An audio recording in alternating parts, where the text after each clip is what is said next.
Hey everybody, welcome to Watches with Dennis and today's live stream, which is going to be, I don't know if it's going to be a good one. We'll call it an odd one, since we're going to be going over gold watches, or at least gold colored watches. Most of them will be made out of gold that I've pre-selected, but not all of them. And so anyway, I thought this would be an interesting discussion topic, kind of triggered based off of some new Seikos that I saw released of the Seiko 5 Sports. And we'll actually open with those when we get into the topic. But of course, I went ahead and let that sort of spiral out of control in terms of going over, well, what sort of watches just really push that envelope of that almost, I wouldn't even necessarily say almost, that gaudy kind of mafia stereotype aesthetic with just the gold watch dripping in gold. Like, we're not talking with leather bands. Everything here is going to be gold colored bracelet, gold colored case of the watch. Maybe the dial will be gold, but not always. It will just depend a bit on which one we're talking about. Good morning, Kevin. Welcome to the live stream. So, in terms of some catch-up materials, in terms of what's going on, I did actually have a couple of videos out this week. It was for me, a good week for video production. Actually, relatively quiet my post-conference period. I just mostly had a lot of document preparation that I do for my profession. So I did have some time to do a couple first thoughts videos. I did one on some of the SRPK Seiko 5s that came out, two of which we will talk about here in a little bit. And then also a new video regarding Longines, which has released a new watch in their flagship Heritage line. It is a moon phase, which is, I don't know if the watch will do well. Video's done okay, so I'm guessing there's some interest in it. I mean, I've never owned a Longines, which is one of those brands where I look at it and they've moved up a little bit in pricing, and so every time I want to go ahead and jump into something something with them, I always look. There's always something that sets me off, that drives me down against it. So those are the two new videos this week, other than, of course, this live stream. Welcome to the live stream. Speaking of which, Down South Pinball. Oh, one of the pinball people. Who's mad at me? I used to just listen to you talk about pinball machines. Now you have me looking for watches. Ugh. Well, the nice thing about watches is, here's the thing with pinball. With pinball, here's like your price spectrum. Here, let me do it like that. And then with watches, here's your price spectrum. So you can get in on watches very, very cheap, and all the way up to ridiculously expensive. Like, you want a mechanical watch, you can start under $200. So that's non-quartz, actual tick-tock style mainspring powered watch. Whereas with pinball at this point, it'd be very hard to find a solid state machine under $1,000 in working condition. And then, of course, pinball machines, where they cap out at, generally speaking, probably cap out at about, let's say $30,000. And that's for some pretty rare exclusive stuff. I know a few things go over that. And then with watches, we're still talking, well, not hugely produced, non-custom watches that are hundreds of thousands of dollars, just sold retail, hundreds of thousands. So it's just very, very different market space. So I do apologize. I do understand your anger. I kind of wish I had not gotten into watches for collecting purposes during the pandemic, but here we are. And as Scott, who is a channel member and has joined the live stream, specifies, these watches are easier to store and maintain, though. But in honor of so many pinball fans coming in, I'll probably only run an hour today, which is usually how long the live streams are, what I shoot for here when I do these on Saturday mornings. But I do have a new pinball machine. I have not told anyone what it is. I'll tell you all. It's a Gottlieb Premier game called Victory, designed by the now very infamous John Trudeau. Pinball Arcade, the video game, had that game in for a while. So if you're not familiar, Victory is a System 80B board set. It's very linear in terms of the shots you need to make, but it does make you shoot the entire playfield. And so I've got one coming as a project. I don't know when, but I think in about 90 minutes. So that is today's. I haven't had a new pinball machine come in here since, I guess, Deadpool, maybe Sinbad. I don't remember which one I got for. I have to check my spreadsheet. But that's why today's watch is the Casio G-Shock. You can find these for under $200. And that's because if I'm going to be moving around a pinball machine, I'm not going to wear something that I don't want to get banged up too much. So that's what I'm going to be doing today. Speaking of Scott coming in, Scott is what I mentioned, is a member of the channel. Anyone can subscribe, and the videos are free, of course. So, but if you want to support the channel, I only have one tier. I don't do it like my Patreons where I've got multiple tiers. There's a 99-cent a month tier. It gets you some emotes. It gets you some not emotes, emojis. Sorry. Oh, I always mess that up. It gets you some emojis. It gets you some badges on your name, kind of like what Scott has in the chat. And also, as of last weekend, I did add a Discord server. So that's like an online forum you can install on your phone. There are a lot of pinball ones, incidentally. So if you're into pinball, I do recommend you get Discord. There are a number of free Discords out there where you can talk pinball. So it kind of works like a forum, but without all the baggage of like having to remember your a sign in for each one and having to go into the website and stuff. You can run them from the computer. You can run them from the app. Anyway, so I do have that. I do have that Discord now, but that is for those who are in the 99-cent club. So that is an option for those of you that are interested. Also, if people want to join in on this topic, I do sometimes do this. Here's the link for, you'll need a webcam and a microphone, but it doesn't just have to be me talking about gaudy gold watches. We all can join in the fun together. But regardless of whether you connect or not, through the app, I do play with the chat a lot, kind of like how Twitch works. That's how I try and do these live streams to make them a little more fun, which is why I've gotten so consistent about always launching that at 11 a.m. Eastern. So let me catch up on chat before we go into the discussion topic. Scott says, Grandma Creasel leaves you $10,000 to spend on your hobbies. Next purchase is a pin or a timepiece. Well, it would be a timepiece because I don't even have room for the Victory pinball machine. I have room in my game room for 7 games, and Victory will be 8. The thing is, my brother-in-law has a pinball machine. It's called Space Gambler. It's a 1978 game made by a Spanish manufacturer named Playmatic. And we just dropped that off back at his house a few days ago. And because he rearranged his basement to put all of his pins down there. Space Gambler had been living at my house since before the COVID-19 pandemic. And that was because it needed some repairs. They'd been made, and then it just stayed in the garage. So now I have a spot in the garage where Victory will go, and Victory will probably need work. And once Victory is done, then I may sell something and move it into the lineup, like Buck Rogers, perhaps, because I don't play that one very much. But so yeah, $10,000. I would end up probably buying. I might be able to get a used Mosier for that. I'd consider that. I could get a Blancpain, like a 50 Fathoms, at least a Bathyscap. I could get that for $10,000. So yeah, I'd probably get a watch. Frank V, if you're tall, big, good looking, and confident, is that regarding the pulling off a particular watch or a pinball machine? I do not know, Koji, if Hot Lens did a pinball dial. In terms of pinball themed watches, there are a couple. Oh, and I see Frank did clarify. Thank you, Frank. You can pull off a solid gold Sky Dweller. Yeah. Well, with all of us backing out, hopefully you'll be able to get, if you don't already have one, you'll be able to get on the list at the AD and get one in short order. I don't know if those are hard to get or not. Normally, gold watches seem easier through Rolex. Partly the price point is a big barrier for a lot of people wanting to jump into that space. And but we will have a Rolex. We will have a gold. It won't be a Sky Dweller, but we will have a Rolex on this list because how can you not? In my mind, they are almost the prototypical gold sports watch at the very least, or gold watch if we want to be more general. In terms of Koji's mentioning, well, I don't know about Hot Lens. There are 2 that come to mind. One, people link to me all the time, and I refuse to buy it. It's the Invicta pinball machine watch. Yes, Invicta has one. Yes, it has a very, very overt pinball integration. But no, it is not a watch I'm interested in. Another one, which you can get from time to time, is through Mr. Jones watches. I do have this one. It's called Ricochet. It was designed by comic artist and professor Ryan Clador. Ryan Clador, actually, I commissioned him to design a neon sign in my game room, which is an awesome sign. And I think he still does that sort of work. But he did a couple of watches for Mr. Jones. One is an arcade, old-timey, like shooting gallery theme. And they never did a run after the limited edition. The way Mr. Jones watches works, for those that aren't familiar, is they contract with quote-unquote real artists. And by real artists, I mean people that don't normally work in the watch space. They're more in the art space.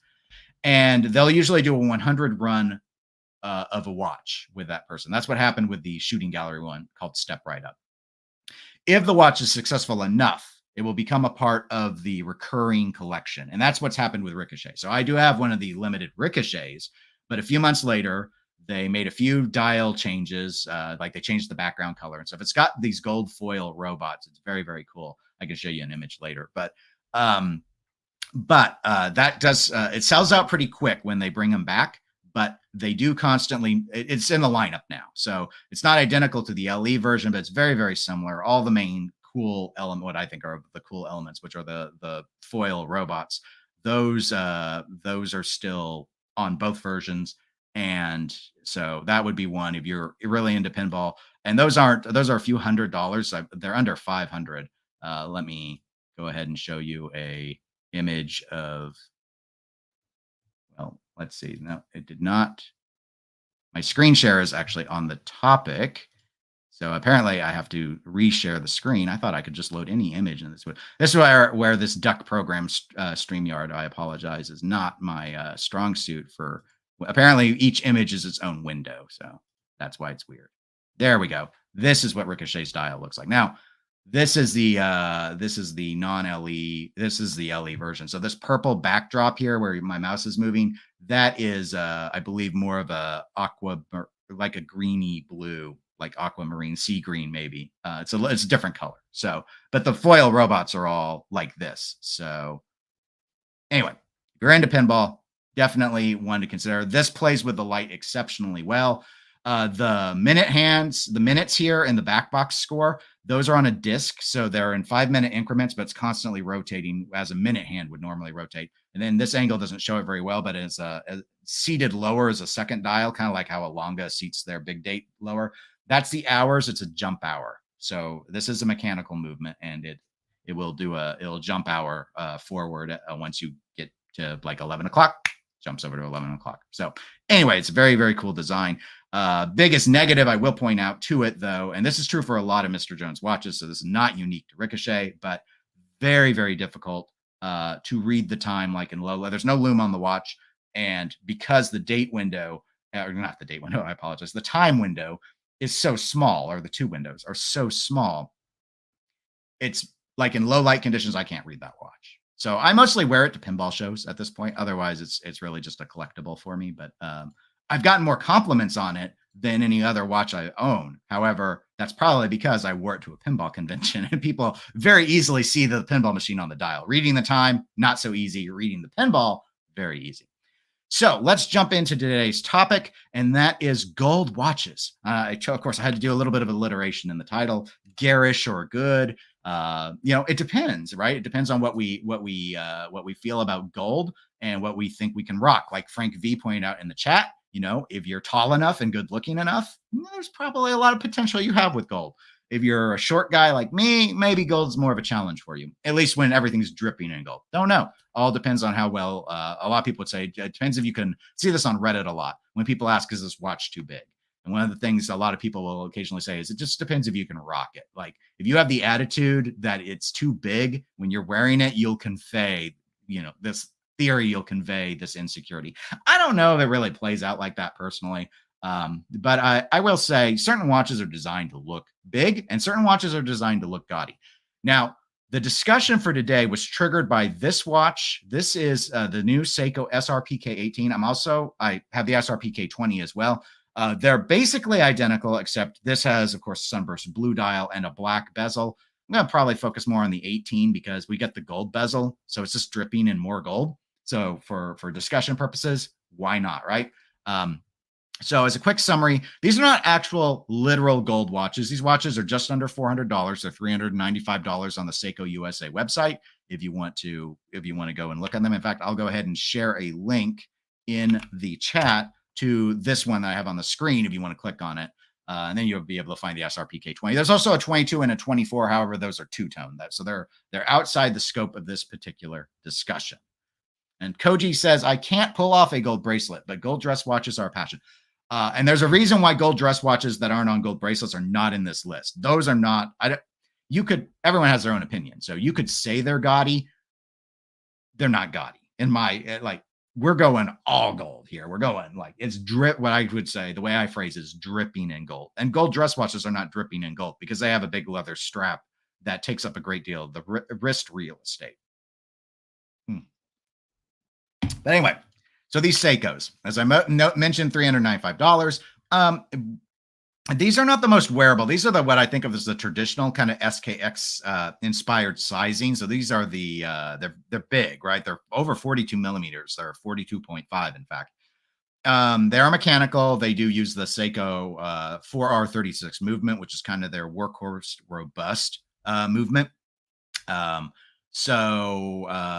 It does have 100 meters of water resistance, so sporty, not true dive watch, of course, but sporty. So anyway, and the day date feature, it's very much a traditional Seiko SKX. This is how I think a Seiko X. When you say Seiko 5 Sports, I should say.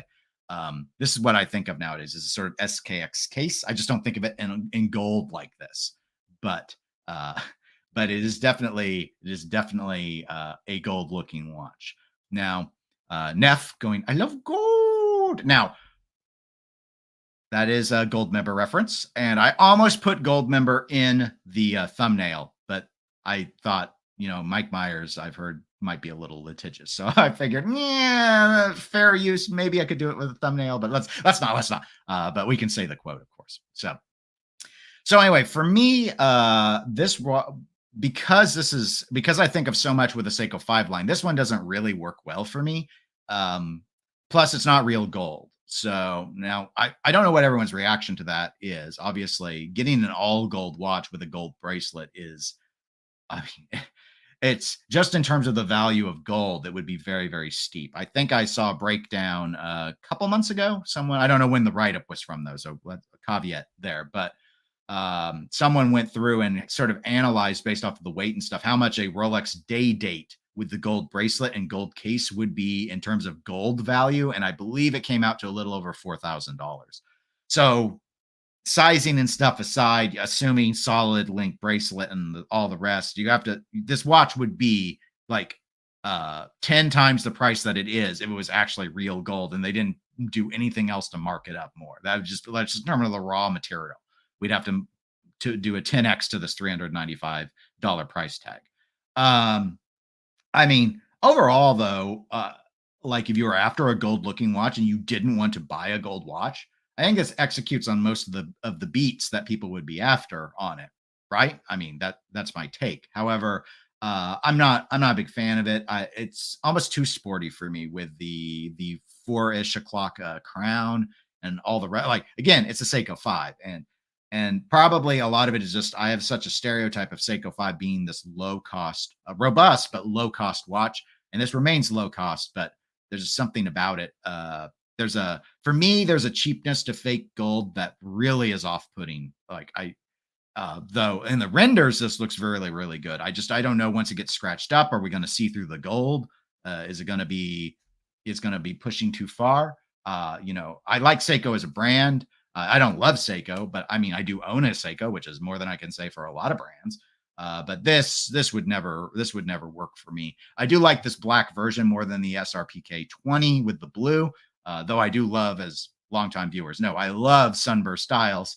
For me, I just think it looks better with the matte, even with the gold bezel. I kind of wish this was black too. I think that's pushing, like with maybe gold numerals. Like, what did they do here? Like this. I like this bezel, but I'd slap it on this. This, to me, again, we're going garish or good. I think this pushes it a little too far down the garish line. This giant dive bezel in gold is just a little too much for me. But that's just my take. Hey, Frank, welcome to the live stream. Completely doesn't work for me either, and I'm wearing a Seiko on my left wrist right now. Well, we have at least a willing Seiko owner who didn't resonate with this. I had someone else leave a comment, I think, on the video I did about these models who not the new one, but has a gold Seiko 5, and they did like it a lot. I don't recall if they said which model, though. If they did, I didn't look it up, so I don't know. Neff says, I definitely want a gold watch. I like a 36 millimeter day date, or even better, a Vacheron Constantin 222. That's the Historique collection. Spoilers, both of those in part may come up. We'll see. Something similar, not that I can afford either. Well, of course, that's the flip side, is even if you thought you could rock the garish gold look, can your wallet want to take that level of a hit? I mean, I won't even say can it take a hit. You have to decide whether or not you'd be willing to take that sort of hit. So Neff mentioned Rolex day date. So let's actually let's do one, right? let's go ahead and do one. So let me load up an image of one. I'll probably have to do some screen share swapping here because I decided to download these images ahead of time so that you guys could see them better than when I load up the articles, because I think the articles, while they're helpful, you can't, like, especially if you're on a phone, you can't read what the heck I'm showing you guys and stuff. It's silly. So it's a good way to be lazy. And I do love being lazy. But in this instance, we're going to do things a little bit different. So let me go ahead and get this all configured. Let's see. No, let's not do that. Let's load the image. We will do a Rolex, but not the 36. We will do a day date, but not the 36. We will do a 40 millimeter if this will play nice with me, and it will. All right. This is the one I want to do. Here, let me make my head tiny. We don't need giant dentist head here. All right. There we go. All right, so Cloud, welcome to live stream. Another one of the channel club supporters, incidentally, who's joined the Discord as well. Hot gold watches have a high beta, and in a bull market, they will run up more than the stainless steel. Not the worst choice to pick up one today. Okay, interesting. So market perspective. Thank you for sharing that. Yeah, investing in watches. I do market videos from time to time, but definitely. Gold watches in particular, an area I'm very weak on and wouldn't be able to say much to. Now I'm going to go ahead in the chat here, and I've thrown in a link to this specific Rolex. Should go to this exact one I've loaded up. This is the reference 228238, and it's the actual the dial config is the 0005 iteration of it. So anyway, so this is what I've got for you from Rolex. So sort of similar to what Neff said. Neff brought back a much more classic look, the 38 millimeter day date. This being the 40 millimeter day date. I thought it might appeal to more of you given the more modern sizing. A lot of guys aren't comfortable with 36 millimeter. And sometimes I feel like because my wrist is under 7 inches, I cover small watches more than I do large watches. So 40 is not exactly large, but larger. So we'll do that. So as I mentioned, this is the 228238. It's 40 millimeters, yellow gold, fluted bezel, gold color dial. The watch itself is 18 karat yellow gold, which you don't really go higher than 18 karat on a watch because it's too soft of the metal. Just like the Seikos we just spoke about, 100 meters of water resistance here as well. Also day date here as well. Obviously, the day is up at the 12 o'clock position. The very, very famous design that Rolex made famous. And then their traditional 3 o'clock Cyclops for the date. Bracelet is also the 18 karat gold. With the whole 3-piece link, the president bracelet style with the concealed foldy clasp, all of that good stuff going on. Now, in terms of this particular model, according to Rolex's website, it's $43,000 if you could get it at your Rolex authorized dealer, which maybe you could get this. I don't know. I've never asked about a gold watch at Rolex to know whether back in the day, back pre-pandemic, getting gold Rolexes wasn't that hard, but times have been a little bit different, or maybe I should say a lot bit different in recent memory. This, when you tell me a dripping gold watch, this is what I think of. I tried to grab it as best as what actually pops into my mind, and this is what I think. I think soprano style presidential bracelet, president's watch, gold dial along with gold case and gold bezel and gold bracelet. That is what I think of. Now, I don't know that it's not really ever been a watch I've thought about for me, but it's definitely the watch I think of when I think of an all gold watch.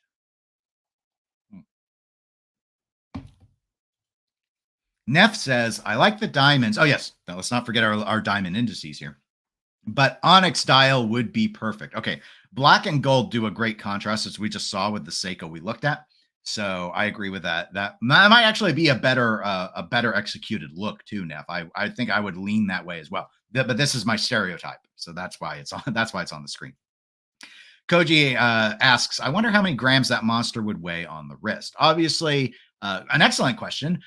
Very difficult. And when I do review videos, I never put down the weight, even though I do have a small scale. And the reason I don't is it depends how many links you need in your bracelet. So for me, it's always a little bit, when we're talking bracelet watches, it's like, well, I mean, I wouldn't wear the watch with all the links because my wrist is 6 3/4 of an inch. So checking on Rolex's website, I do not see them listing a weight. So I do not know what the weight is, but someone in the chat might know or might be able to look it up.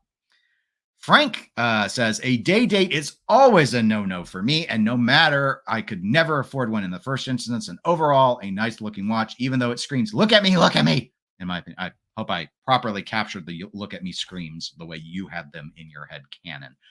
Yes, gaudy, without a doubt. This is a gaudy watch. Can some people pull it off? Yes. In fact, I think not the size, a vintage model, and I believe a 36, if not a 34. But Jack Forrester, who used to be with Hodinkee, now with the Watchbox as their editorial, I think, lead. I believe he has has a Rolex Day Date. I believe it was a gift. And I saw it on a video, and I thought it was very noticeable, but not. It didn't feel necessarily too much like It can be more casual than and maybe some of us in the chat think. But it is, I mean, I think anything on a gold bracelet is like screaming for attention. There are even not even on G-Shocks, but little digital Casios that when I've seen them like in other, not even on watch channels, like someone will wear one in a video and I'll see it and I'll pause and I'll be like, oh wait, oh, it's just a gold colored Casio. But the bracelet being gold is such an eye catcher. This is like, because it's like you're wearing this, I mean, imagine the strap, like a 20 millimeter strap or whatever, but it's gold colored and it's gleaming and it catches the light. So again, what gold is designed to do, really? I mean, well, it wasn't designed, but what we wear gold for is for it to, be such an attention getting sort of thing. Like women in gold bracelets is what I think of, or gold chains. Some people are really like, I don't wear gold chains, but some people are really into gold chains, and I can't think of a reason to wear a gold chain other than to call attention to yourself, unless you're hiding the gold chain, and then maybe you're wearing it for other personal reasons. Scott notes in the chat, I am partial to the chocolate dial, but not willing to part with $40,000. Yeah, well, $40,000. That's 20 hologram toppers from Stern Pinball. That's also, what else could we get like in the watch world for $40,000? You can get, I mean, there are a lot of other gold watches that are in the competition. You could also get, a Daytona. I mean, there are so many, and I mean, like secondhand. Like if you want to go if you were actually able to you could get a couple Daytonas and still have almost $10,000 left over. You could get them at retail. I mean, there's just a lot. I mean, $40,000 is such a commitment. And this is typical in the watch space, even outside of these dripping gold watches with gold bracelets. Once you add a precious metal, there's just a significant markup, which is why on most watches that are precious metal, I'm a big fan of definitely considering used and price shopping, because a lot of in the dress watch space, it's different because most dress watches aren't hype beasts at all. So they'll usually go for less secondhand. Some people are buying them to get access to the watches that they want from the trendy brands and such. And so, you can go in and find like gold JLCs and gold Longas and gold Vacherons for much, much less than they retail for. But again, we're kind of focusing on more hype beast style watches. Now, Neff earlier mentioned the Vacheron 222, and that is exactly the one in my list as well. So here's another one. This one I like. This one, when I saw it, what was it, last year? At last year's Watches and Wonders 2022, this really, I didn't know about the historic model. I was not aware of it. Now, for those that are kind of curious, so this is an integrated bracelet, sort of sports watch style that Vacheron has pulled out of his back catalog. I will share the link now in the chat. So if you want to go to Vacheron's site to look at the details, you would be able to do so.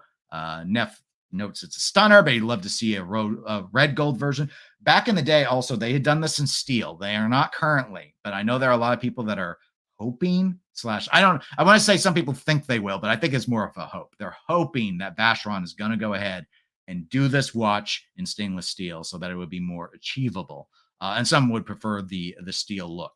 But this is a 37 millimeter watch. As you can see, it's in yellow gold. It is $74,000 retail from Vacheron. Very thin watch, incidentally. It's under 8 millimeters thick. It does have an automatic movement, so it's not hand wind only.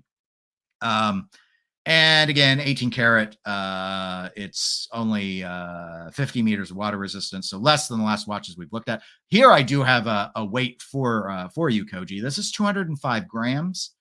And so I think that's all the basics. It's driven by if you're a movement guy, it's driven by the caliber 2455 /2.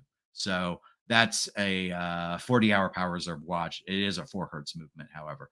So the as you can see, 3 o'clock date window, and that's the only complication that the watch has beyond central seconds time. Well, we don't count timekeeping as a complication, but I thought it was central. Actually, I don't think this is central seconds. I think I misspoke. Yes, no, it's hours, minutes, date. That's what it is because that's what it was originally. So I like the look of this. $74,000. Absolutely. Not. And incidentally, this is a hard watch to get. Very much in demand.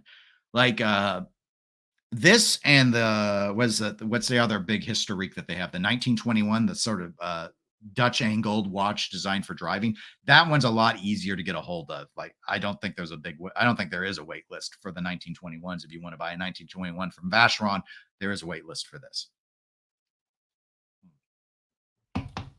So catching up with the chat, Scott says, this is a classy piece and likely difficult to acquire. Oh, I should have read your comment first. Yes, it is difficult. It is difficult to get. A lot of people are going to Vacheron.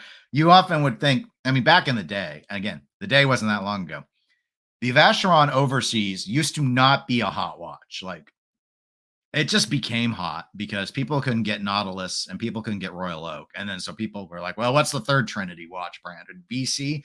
Do they got something kind of sporty overseas? Let's do it. I know that's a little demeaning to the overseas. And I know plenty of people who actually prefer the overseas design to the other two. However, it became a hot watch when it hadn't been. This, when it came out, was hot.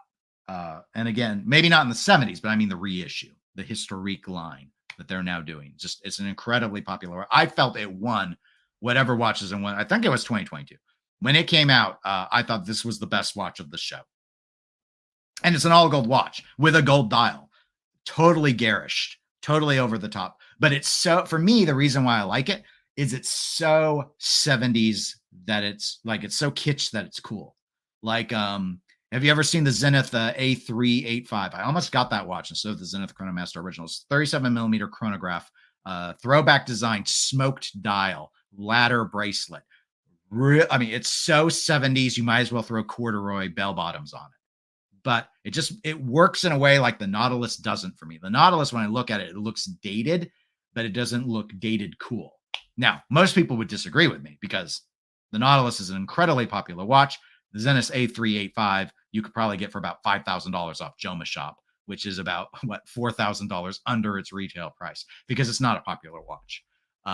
So it just depends. But this is in that A385 vein for me. I see this and I go, this came out of the 70s, but there's something about it that's cool in that way. It's not $74,000 to me cool, but I don't know how I would buy a $74,000 watch either. So that's sort of my perspective there. Koji notes about this 205 is reference to the weight. For those that don't know, 205 grams is a bit less than I was expecting. Still pretty substantial. I'm sure the day date weighs more. This is such a thin watch, though. It's like 7.95 millimeters as a watch. Very, very thin. Frank notes, I like this. This one I like too. And for me, it somehow still manages to have somewhat understated look in the context of gold watches. So overall classy. I think, Frank, that's probably the sizing may be it. The bracelet, as we can see here, where you can see where my mouse is, it tapers, excuse me, it tapers significantly. So that would help with that, like making it be a little understated. Plus 37 millimeter watch. So again, Neff earlier had referenced the 36 millimeter day date. I threw a 40 millimeter in your face. 37 millimeter watch, pretty small watch by today's standards. Scott notes, a big fan of the 1921. 1921 was a watch that didn't appeal to me initially because it's a little. I'm very conservative when I first see watches. My initial gut reaction to anything avant-garde is no. Why are you being weird? That said, it's definitely grown on me. Would never be in this lineup of discussion because it's not a gold bracelet watch. I like what they've done with the dial. Like the dial on the 1921s have like this textured pebble look. And then how the Breguet numerals are done. Very, very classy. But not a watch I've ever I could probably find one of those used and make it I could probably make the financials work in some way, but I don't like it enough to want to pay as much as they go for. So yeah, I like it. I'd say I appreciate the 1921, but I guess I don't really rise to the level of fan. Definitely not big fan. Just not a watch I would probably entertain buying. Koji says, if I could, I'd get every piece in the VC La Historique line. They're wonderful, in both execution and variety. Yes, a lot of people, I think, are really starting to appreciate what Vacheron's, because Vacheron, I think they've struggled on the overseas is doing okay. So I don't, struggle is a strong word, but I feel like Vacheron struggled. I think by almost, if you were to ask anyone, like rank the Holy Trinity, VC is going to be third from a majority of people. Even their fans would say, yeah, VC's third. They're third in sales. But I like that they're kind of leaning on the back catalog more than like AP, which, okay, they do their code, whatever. I can't remember, 1159 or whatever it is. And it's like, it's weird and fashion washy and it's not working. So then they just have to keep doubling down on all the Royal Oaks, which we'll be getting to here in a moment. And then obviously Patek is Patek and does its, they're doing a lot of Calatrava iterations and stuff, but they kind of have their own style, which is pretty well defined. Vacheron, normally I feel like people turn to the historic catalog too much, like Tudor's doing it too much at this point, I think. But with Vacheron, I think, I don't know, especially since AP feels like it's sort of seeding a lot of vintage space. And it's just like, let's just do really weird cutting edge overseas Royal Oak stuff. Vacheron might be able to get that market share. The thing is, there's not as much demand for historique dress watchy stylings as there is for all this modern sports watch stuff. So ultimately, I don't know if there's enough market share to make a big difference. I don't think Vacheron ever gets out of third place in the Holy Trinity. And I think they're in the Holy Trinity solely out of, I almost said pity, but that's a little mean. It's all just history though. VC is not. Like, if there were different rules, Longa would have displaced this brand a long time ago out of that category. But Longa's not Swiss. Longa hasn't been around since the 1700s, etc., etc., etc. Koji notes, VC is much more popular in Asia than in the States. Yeah, but looking at the Morgan Stanley sales report, their numbers just aren't. They're just not where I think they wish they would be, is where I'm kind of coming from on it. Neff says, yeah, if you want garish yellow gold, go with the brick. The yellow gold offshore on bracelet weighs over a pound. Well, I might have to start hitting some steroids or something in order to be able to execute on something like that. But that's okay. We have got other watches to talk about. And let's go and let's jump to that Royal Oak, okay? I mean, I've already hinted at it. So here you go. I got you one dripping in gold now. Is it a pound? Is this the pounder? I don't think so. I don't think this is the pounder, but maybe it is. For those that are curious, let me go ahead and give you the link so you have access to it. I feel like I'm trying to sell these. I'm not. Don't buy this one. I don't even know if you can buy this one anymore. But there's a link to it. So this is the Royal Oak Jumbo. I'm reading it right off the website because it's such a mouthful. Royal Oak, quote, Jumbo, extra thin, quote, 50th anniversary. I do not know how much this watch is according to the website. In terms of specifications, this is a 39 millimeter watch. It's only a little thicker than the Vacheron Historique 222 we just looked at. It's 8.1 millimeters thick. Also offers 50 meters of water resistance, just like the 222 did.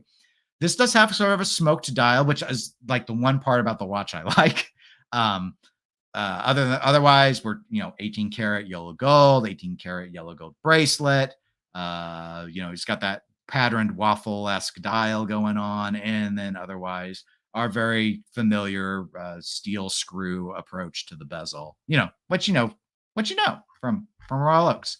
So for me, this is probably more over the top than the Rolex. The Rolex is the stereotype. The Day-Date is the stereotype over the top watch.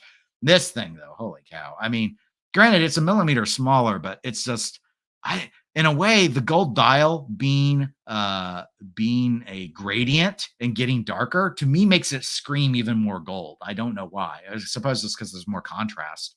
And then you've got all the gold framed indices here going on. And then the date windows even like gold color matched. It's so good. And the AP logo here at the 6 o'clock position, the applied logo, it's in gold too. Just like it's a lot of gold, guys. It's a lot of gold. This watch does not appeal to me in the slightest. Royal Oak was a design that when I first saw it, like the Nautilus, it didn't resonate with me. The smaller ones have grown on me where it's not one I've considered buying myself, but I do like looking at them. Whereas, like, I still don't care to look for the look of the Nautilus at all. I do like the look of the Royal Oak, but not like this. I like the bracelet configuration. I like, and it reminds me a bit of the VC. In that regard, that's probably the best thing I like about it. But with the whole approach, the dial and the bezel combined with all that gold, this does not resonate at all for me. But I'd be curious what you all think in the chat. Or if you're watching not live, feel free to leave a comment. I do go back and check those. Neff says he's not a fan of the Audemars Piguet. Okay, so we're in alignment there. Koji says something weirdly ironic about this brutalist design done in all gold. I don't know what the irony would be. Because Royal Oaks are already really expensive, right? So it's like maybe taking an over the top approach and making it more over the top. Another idea would be when I see the Royal Oak and the bezel, the word I use to describe this look, this more so than the Nautilus or any other like Genta design, well, maybe the Eigener as well for that matter, but industrial. That's the word I think of. It's because of these screws in the bezel, industrial. So that could be the irony, Koji, is you've taken an industrial design, luxury, expensive, even in steel for no doubt, but you've taken an industrial design and you've golded it, which is the most gilded, bourgeois, non-industrial metal that you could ever point to, even more so than platinum. Gold is the stereotype of soft luxury, not industrial design. So that would be my guess as to where it's coming from. At least for me, that would be where I would say there's an irony to the watch. Scott says, I feel like the Royal Oak looks better in steel. I don't feel that way, Scott. It is better in steel. I'm just going to go ahead and to say anyone disagree, does the Royal Oak not look better in steel than it does in gold? I think it's a very, very safe bet. I definitely would prefer the watch in steel. And I think there's a reason why we see a lot more of the designs in steel and not in gold. And I don't just think it's a sales volume. They don't have to have a ton of variety. They don't want to, right? I mean, Patek isn't like the 5711 is the 5711. There weren't a whole bunch of iterations, really, when you think about it, SKUs that came out. You don't need that much variety when you have a hit watch. But I mean, if Audemars Piguet was able to move gold watches, I think we'd see a lot more versions in gold than we do in steel, and we just don't. So anyway, I feel that we've focused an awful lot on very expensive watches because we have. I started with Seiko. We then did the Rolex Day. We then did Vacherons 222, and then we've just done the Royal Oak Jumbo. So let's go ahead and let's jump to another affordable watch. This is not a brand I was familiar with. I actually was doing searches on all gold watches or all gold looking watches because, spoiler, this watch is not made out of gold. And this is a watch from a brand called Metric. I think I've seen this watch before, but I did not know Metric as a brand. So it's definitely not something I've looked at from their website up until this last week. So let me go ahead and share this with you. The name of the watch, the brand isn't Metric. That's the model. See, I'm getting confused. The brand's name is Brew.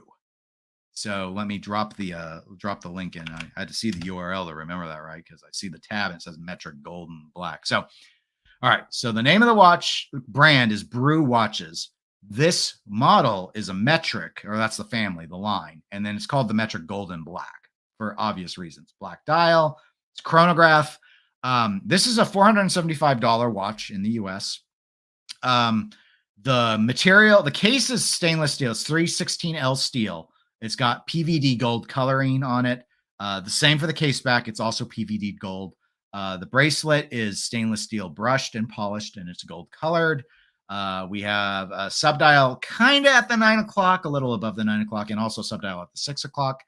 The watch is only 10.75 millimeters thick, so it's under 11 millimeters thick, which chrono, not bad, but obviously this is going to be a quartz style movement. It's actually a hybrid.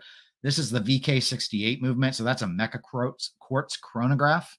And so that's really the basics. Folding clasp buckle. It does have micro adjustments. Lug width is weird shape. So this is an integrated design, so not too surprising for an integrated bracelet watch. It's just under 20 millimeters. The leg width is actually 19.85. So don't plan to swap this for anything else unless they sell other straps, which I don't know. I didn't look into that. And the case shape, because it's not round, this is a 36 millimeter by 41.5 millimeter watch. So it is a small watch.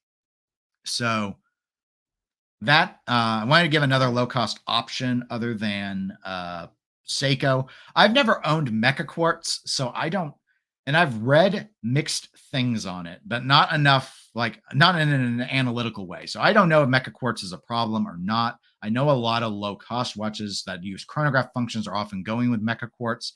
I'm assuming it's because it provides some chronograph features that feel more mechanical or sweeping, while still allowing you to keep a very small watch size and an overall lower cost in traditional quartz timekeeping.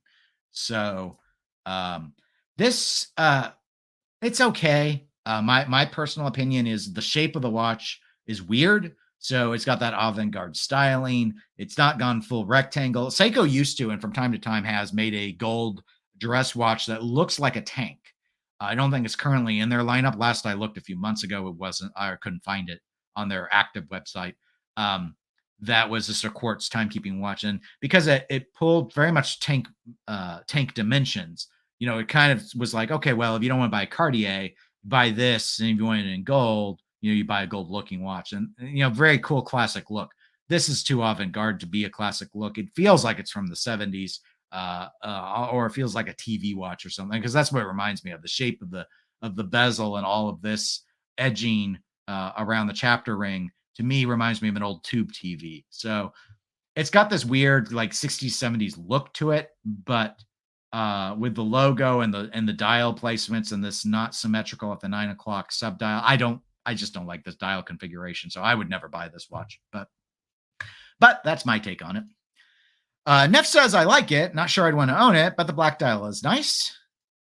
And he says, there's also a 222 light of 35 millimeter PRX in gold PVD. Yes, that is a good point. I did not, and I don't have a good reason for you, Neff, why I did not pull a gold PRX into this, because I've looked at them before. For whatever reason, I decided not to. I'm not sure why. I guess I didn't think much on it when I made my decision making. I actually only have one more watch for you all to look at, and it is a brand I don't talk about very much, Girard-Perregaux. So here's the watch. It is a Laureato. I will link it. This is a 42 millimeter watch. So of all the watches I've presented to you today, this is easily the largest one. Let me go ahead and run down some specifications.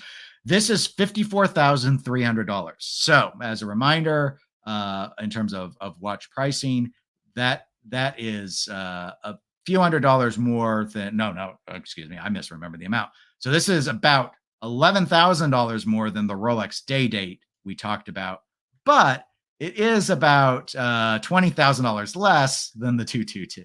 So we're kind of in the middle. Well, they're kind of in the middle there, and I don't know what the Royal Oak was. It didn't say on the website. So this is actually a pink gold. So this is the one non-yellow gold I've given you. This is a pink gold, or rose gold, most people call it, but GP calls it pink gold on their website. 18 karat, as usual. Integrated sports watch, again, as usual. A lot of these bracelet gold watches are often the integrated style, because we know the integrated approach is a very, very popular look currently. In terms of the watch specifications, other than that 42 millimeters in size, the key features of the watch would be, it is thicker than most of the other watches we talk. I'd say still thinner than probably than the Rolex, but it's 10.68 millimeters in thickness. Onyx dial. Some of you have been asking about onyx dials, so I did give you one of those. Water resistance is yet again 50 meters, so that's in alignment with the Royal Oak and the 222, but well beneath what Seiko and Rolex were offering. Pink gold integrated bracelet with a tri-folding buckle strap. This is an automatic movement watch. You would hope so, at this thickness being almost 11 millimeters for such an expensive watch. It's powered by the GP01800. So, and that is a 4 hertz movement watch, if you care. With a power reserve of, do they say on their website? I don't know what the power reserve is. There it is. Minimum 54 hours. Okay, so not terrible. not terrible. So, um, you know, for me, Gerard Perregaux and the Laureato line always feels like an homage-esque inspiration that I don't give enough credit to for having its own DNA. But this stands out a little bit better than like I don't look at this and immediately think Royal Oak like I do some of their other ones. It's probably because we've got kind of this rounding to the base of the bezel, but then the bezel is angled after that. So it gives us its own, almost like a layered, textured look. So I actually like the look of this watch. Granted, I do prefer pink gold to yellow gold in most scenarios. Pink gold, just because the coloration's softer, more feminine, if you want to say. So it's less garish, I think, because it's a softer look. I think it looks great with the onyx dial. I don't know that this would look good on my wrist. I don't know. It's still an awful lot of gold, and I don't know if I would want to wear a bracelet in rose gold. Like I like rose gold in dress watch cases a lot, but again, you're contrasting that with like a black alligator strap, right? Or at least that's how I think of it. Whereas this, you've got this. I love this dial, this onyx dial, which is a great contrast to this rose gold or pink gold hands, indices, and then the case itself. But we lose that contrast as soon as we get to the integrated bracelet because we're just going more rose gold the rest of the way. So for me, this is still too much, even though it is a softer watch than the other ones I've shown you. I like it better than the Royal Oak. Um, I I'd say probably like it better than the Rolex look. I don't like it as much as the 222 though. But then again, the 222 is a significantly more expensive watch. But anyway, those were all of the ones I had to discuss today. So I'll load up the PRX that Neff mentioned because he mentioned it. So why not? But did anyone else have any suggestions of their own that they wanted to talk about? You'll hear me typing because I'm searching for Tissot PRXs. So Koji says, I think it's the amount of gold. I like alligator straps and belts, but recoil at alligator shoes and briefcases. I don't. I'm sure I've seen alligator shoes like in a movie before, but I've never like seriously. I don't spend a lot on shoes, so for me that's not a probably not a good comparison anyway because it's like I don't know anything about shoes. And briefcases, interesting. Yeah, I hadn't thought about briefcases. I do have a leather briefcase. I got on some briefcase site for discount. I'm sure it's just Cavs leather. My problem with I like the look of alligator like on straps. A belt would be better for sure. I have I'm sure it's a calf leather belt. My problem with straps though is alligator is so stiff. Obviously it's a robust leather, but I don't think it's super comfortable either. Like I prefer calf leather. Like my JLC is on a calf leather strap and it's super supple, which I like. And like my Longa, when I had a Cartier Santos, it was on alligator, super stiff. I don't like the feel of alligator as much. Maybe once it breaks in more, I'll like it more. But I've struggled mightily with the comfort on alligator. So while it's an aesthetic I appreciate, it is not a very comfortable leather in my experience. Here is the Tissot. Let me make my head super tiny head. So here's the Tissot PRX that Neff mentioned. Love I like, and I used to own a quartz Tissot PRX, and one of the bigger ones, the 41s or whatever. So 35 millimeter watch. I do not like this non-color match date window. I'm in no way surprised that Tissot did not color match. You can argue it's color matched to the loom, but it stands out really starkly. This watch would look so much better without the date. That would be the one thing I would change. And then it would probably, I'm not big on artificial gold, but at the price of the PRX, if I wanted to play around with, like, do I want to see and feel like how an integrated gold watch is on my wrist? This would be the one I would get. In fact, that's why I bought APR. I don't have it anymore. I sold it, but I bought the Tissot PRX to figure out if I even liked steel integrated sports watches, like wearing them, because I'd never had an integrated bracelet watch, and it was okay. That watch was a little big for me. I would have the 35s were either just had come out or were not out yet. so I didn't even think about getting a 35. And I wish I'd had, because I think it would have worn way better than what my experience was. The watch didn't hang over my wrist, but you need to understand with these integrated bracelets, this it's not just the lug to lug here where the X is. It's also you have to include this. You can't remove this part. So this first link essentially is all part of the watch. So it's actually longer than the lug to lug. So, but I do agree with Neff and Koji as well as pointed it out that Neff is great. Yeah, I could see like calling this the 222 light. I could see that being the unofficial nickname of this PRX, because the gold dial and the way the bracelet looks and stuff very very very reminiscent of Vacheron's historic 222. Um, and let's see. Scott has said the Zenith Chronomaster 41 black dial in gold is a looker. So I think I have seen that one before, but I'm going to go ahead and search for it real quick. I probably ruled it out because, gold is expensive.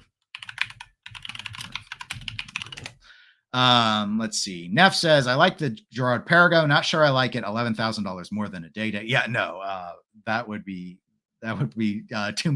too much for me, I would say, as well is the problem. And the day date, you're going to have a lot of value retention with the day date. The GP I'd have to just chrono 24 it, right, and see where their price. Like I've not seriously shopped these, so it's like I don't know if the getting it used, maybe you get it down for the price of the day date. I mean, that might already be the case.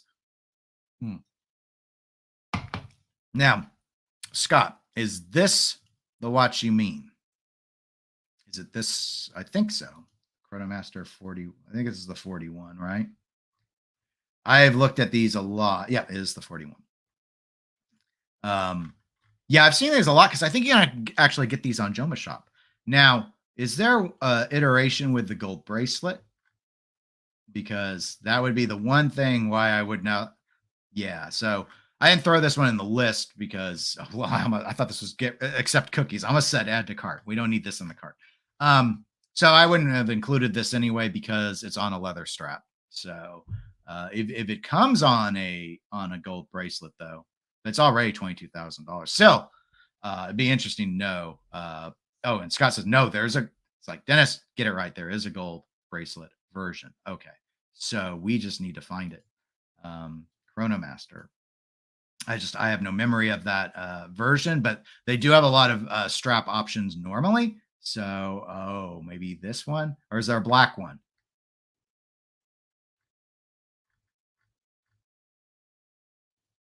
It's probably this one. It's at least got a gold bracelet. All right, we're up to 38,000. Still less than the Rolex, right? The day date was 43,000. So it's about 5,000 less. So, okay. Yeah. I love the dial coloration on the Chronomasters. The Chronomaster Sports and the Chrono. Of course, I bought a Chronomaster Original, which has the same dial colors, but I like this light gray, slate gray, and blue subdial configuration. It's a good looking watch. But I love this design. I really like Zenith's chronograph look. My problem with the Sport had always been it looked a lot like with the bezel, even though the markings are different, it looks a lot like a Daytona, and the originals don't, which helps for me. But you'd have to be like, anyone who sees the dial is going to know this is not a Daytona. So I never really thought of it as when it came out, I remember people were calling them an homage, and I definitely could see it. But with the dial included, I think it's a different watch, but very, very cool. So I see Scott saying might be my favorite of the watches shown. I could see that. I only did one chronograph, and it was that Brew watch metric Mecha Quartz. So especially if you're a chronograph fan. Plus, it's not the dial being white helps this not feel like it's too drippy drip with gold. I think it's less ostentatious, even though obviously with the gold bracelet, it's still pretty extreme. Black dial, I'm sure, would be way more popular though. Zenith, I think I've heard others talk about, like the white dials are really easy to get. And a lot of the stuff's catching up now too. And I see Neff says that with a black dial is so nice. And Scott saying, yes, better with the black dial. And that's generally what I've seen with a lot of people is they prefer the black dial Zenith's Chronomaster line. So in no way surprising. You get more contrast. So just like how we talked about how attractive that onyx dial on the Gerard Perigo was, or how a day date with an onyx dial looks better than uh, the gold dial. Those would be the reasons why I think that would be just as true for the Zenith lineup as well. So Koji says, since you mentioned Cartier, Dennis, did the Santos ever come in an all gold version? There are gold cased Santos watches. I don't think I've ever seen a Cartier Santos with a gold bracelet, but I never I never shopped for one before either. So I think every iteration I can think of, I've seen them with gold bezels and steel bracelets. But I mean, they've run the Santos for so long. I would think probably in their back catalog, they had to have tried it at some time, right? I'm doing some more searches, but now Scott says yes. So I probably just don't have any memory of it. I'm trying to go to what Cartier's current website is. I know they do some in gold to this day, or at least with gold elements to them. So if we, let's see, I'm not sure what I've got all loaded here. So apologies. I'm going to share. I hate Cartier's website. It's very laggy. Here, let me close some of my other windows to make it a little bit better.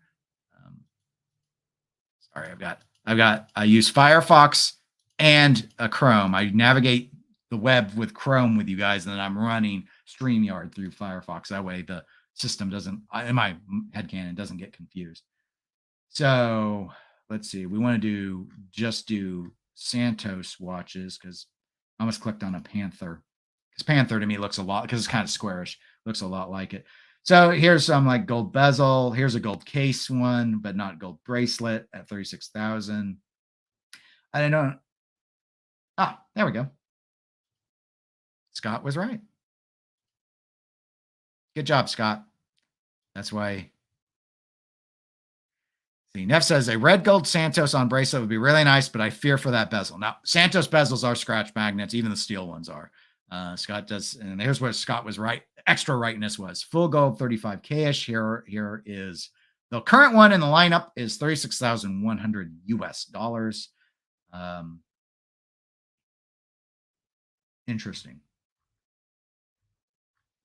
Santos is one of my favorite watch designs. I don't like it with this much gold. I think this is too much. The gold on a leather would be okay. I prefer the ones that are steel with the gold bezel, though. I like that. I think it's cleaner. For where is like Santos in two-tone actually looks really good to me.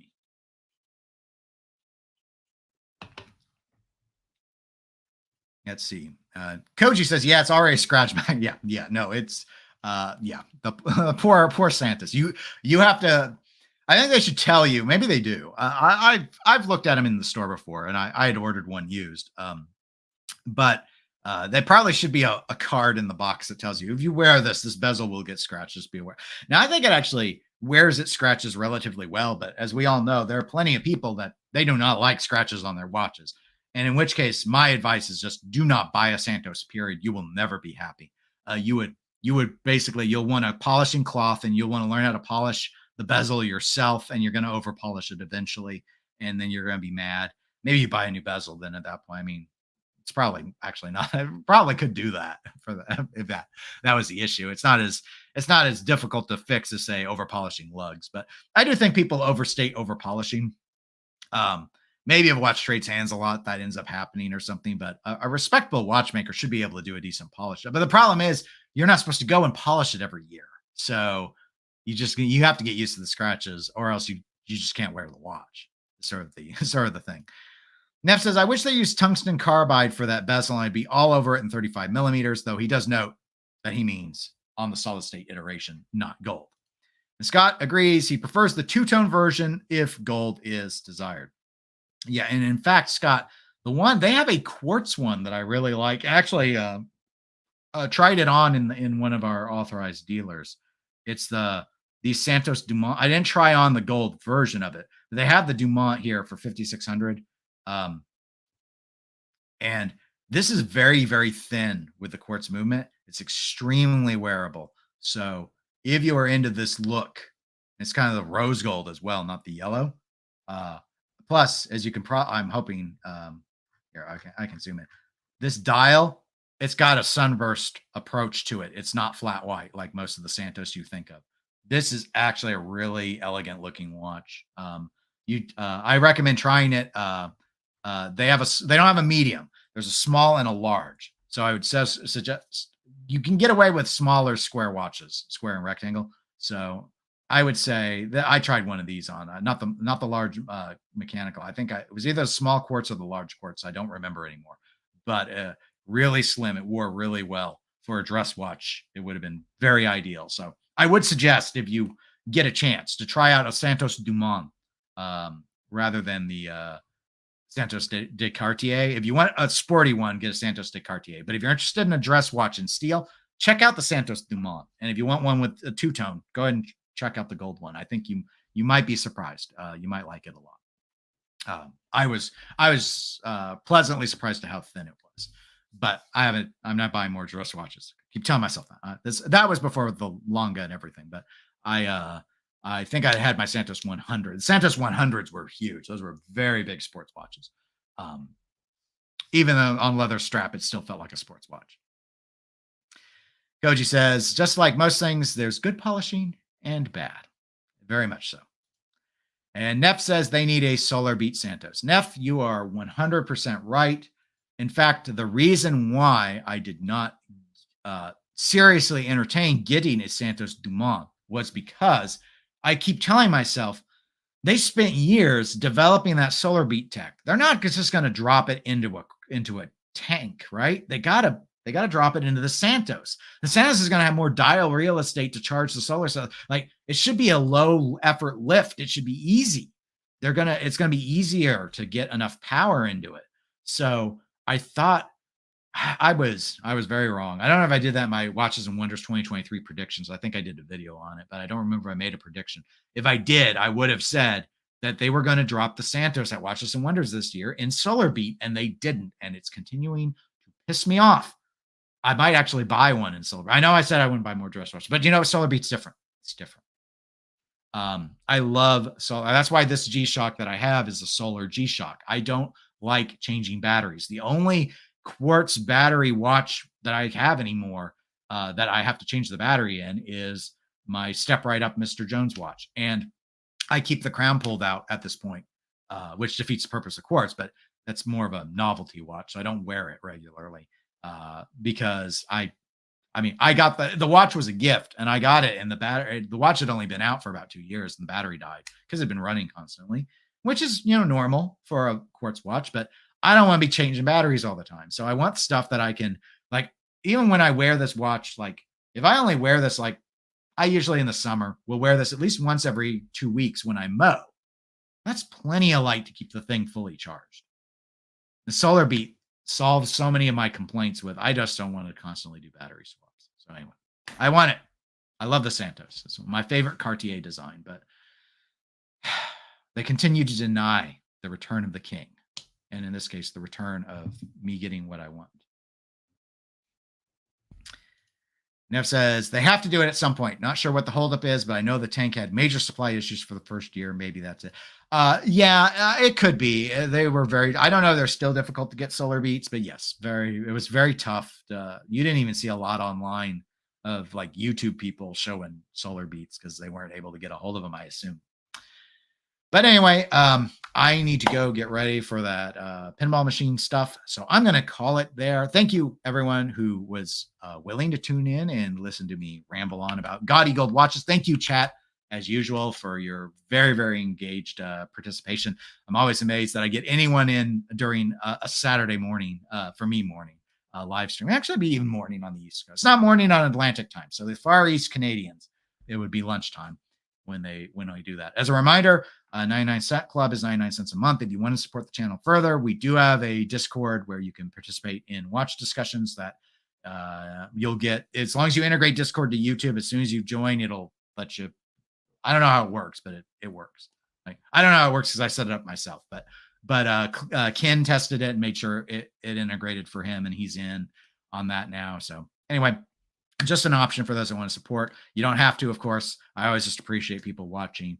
And I will talk to you all on the next live stream, which will probably be next weekend. Don't know the topic yet. Feel free to leave comments if you want to put suggestions out there. I always defer to my club members first for ideas, but I'll entertain topics from anyone. I'm usually just pick something based off of whatever the news is over the week that's upcoming. So we'll see if there's anything cool to talk about, but we'll come up with something if there isn't. So anyway, thanks everybody. Take care. Have a great weekend.